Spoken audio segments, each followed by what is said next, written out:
Nasaan na ba ako? Nasaan na ako ulit? Oh, gusto nilang ipa-inhibit si Erwin Tulfo nga, mga boss chief amo sir. Ngayon, ang sagot nito pong si Erwin Tulfo, papayag. Oh, Mag-i-inhibit po tayo para wala pong masabi, di ba? di ba? Yari kayo dyan. Malamang po mga kababayan, itong 18 marites na naman po na ito, mag-iimbento na naman po ito mga bossing kung ano yung idadahilan nila para hindi sila umattend dyan sa totoong Senate Blue Ribbon Committee.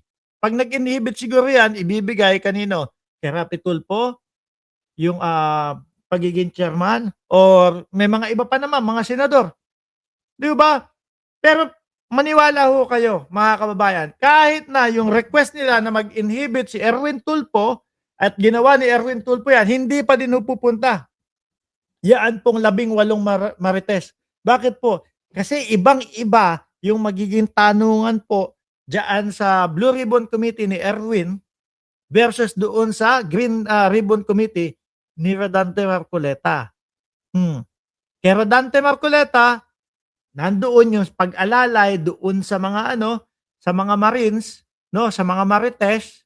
Oh, dito kila Erwin Tulfo kasama na po diyan cross-examination. Oh.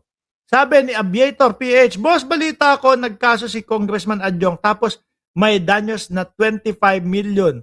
Loko, nagkautang pa. Correct.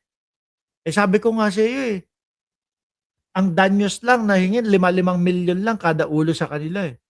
Yung sinasabi di umano na 5 milyon na matatanggap o natanggap nila galing daw po di umano kay Defensor at ito pong balita nito ay galing kay Melvin Matibag, abonado pa sila. 'Di ba? Sabi ni Russell Pelobello, baka na magkamali na naman ng deliver sa Mindanao Avenue. Yung pari sa simbahan pala ng iglesia na deliver, sabi. Oh, tuloy natin. Dahil yun din po hinihingin lang sa press con, sinasabi po ni Attorney Baligod, aatin lang sila pag nag-inhibit ako. Di ba lang po? Ayun, walang problema. Matuloy lang. Di ba? Ngayon, mga DDS, magtaka na kayo. No? Kapag kayang 18 marites na yan, inimbitahan sa susunod na Senate Blue Ribbon Committee at hindi pa din pumunta, tapos si Erwin Tulfo nag-inhibit na, dapat gagamitan nyo na ng ulo, ng kokote. No? Bakit ganun? Sinunod ni Erwin Tulfo yung request nila na mag-inhibit, pero itong mga hero namin na 18 marites, hindi pa din pumunta. Di ba? Pagka kayo, ewan ko na lang. Sagad-sagad na yung pagiging uto-uto ninyo. Sagad-sagad na yung pagiging mahihina ang ulo ninyo. Kapag hindi nyo pa din naintindihan yan. Nagtataka nga ako eh. Doon kay Gutesa, nag-iisa lang yun Salasalabit at sabit-sabit pa din yung mga pinagsasabi nung si Orly Gutesa. Nag-iisa na lang yun. No? Tapos ang susunod na hakbang pa nila, ginawa pa nilang 18. Di parang ang lalong ang hirap po niyan, mga kababayan, na kapag kainisa-isa po, which is yun yung mangyayari diyan sa Blue Ribbon Committee, iisa-isahin talaga yung mga yan, ng tanong, malalaman kung talagang nagsasabi ng totoo. At hindi kagaya po ito kagaya nung kay Rodante Marcoleta. Pag inisa-isa yan, mga bossing, yari yung mga yan. Laglag yan. Yun yung nag-iisang Gutesa na lang eh. Oh. Sablay na eh. 18 nyo pa.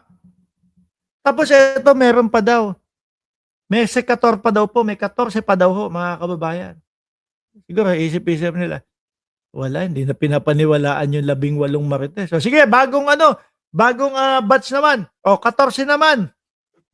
Tapos, susunod pa daw. Sabi, yung 7 naman daw ho, mga kababayan, sa mga susunod na mga panahon, siguro, pag sumabla yung 14, etong 7 naman.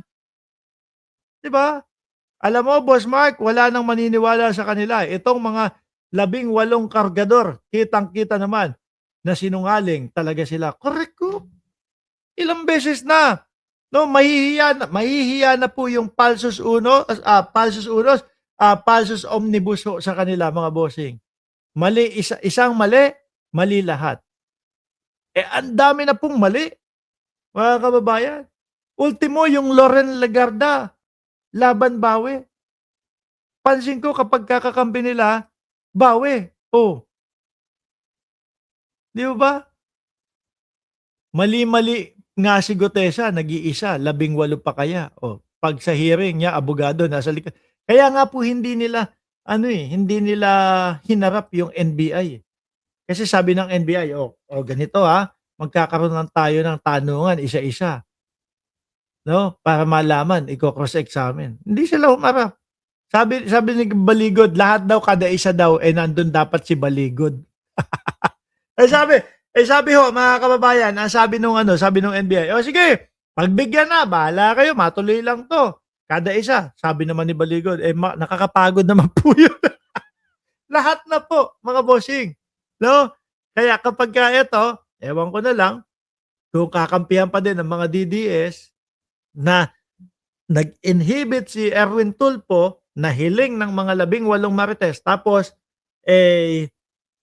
sila ay ganyan pa din na hindi na umattend ta's naniniwala pa din sila, bahala na sila sa buhay nila. Tuloy Sir Erwin. Problema, mag-i-inhibit ho tayo. Ibigay ho natin kay Senator Kiko dahil siya Kiko Pangilinan na hindi na pangalanan yan. Kaya lang mga kababayan, baka ang maging style naman ng mga 18 marites, "Oy, si Kiko Pangilinan po, nakatanggap din po. Pinadalan po namin yan. Nakuha po yan, pinuntahan po yan." Biglang gaganon. Kaya po ang style nila Baligod, meron pa pong mga ibang mga papangalanan pero hindi pa po papangalanan yan. Iniisa-isa nila, tinitignan nila yung mga kilos ng mga congressman, yung mga kilos ng senador, kung sino yung kakampi sa kanila. Kapagka kumampi, sige, wala kang maleta. Naku, ikaw ang magiging chairman ng Senate Blue Ribbon Committee ni Erwin Tulfo. Nasa maleta ka na din. Ganyan po ang magiging style niya mga yan. po yung vice chair. Sabihin na naman, hindi pwede yan kasi nabigyan din namin ng maleta yan. Meron din maleta sa amin natanggap yan. Hindi matatapos itong mga mali-maleta. Tapos biruin nyo mga kababayan, mga maletang, mga ebidensyang mga pinapakita nila sa atin, nasa harap ng helicopter, nandoon sa may parking lot, wala man lang makita na tinatanggap ni Sandro Marcos, na tinatanggap ni Pangulong Bongbong Marcos. Diba?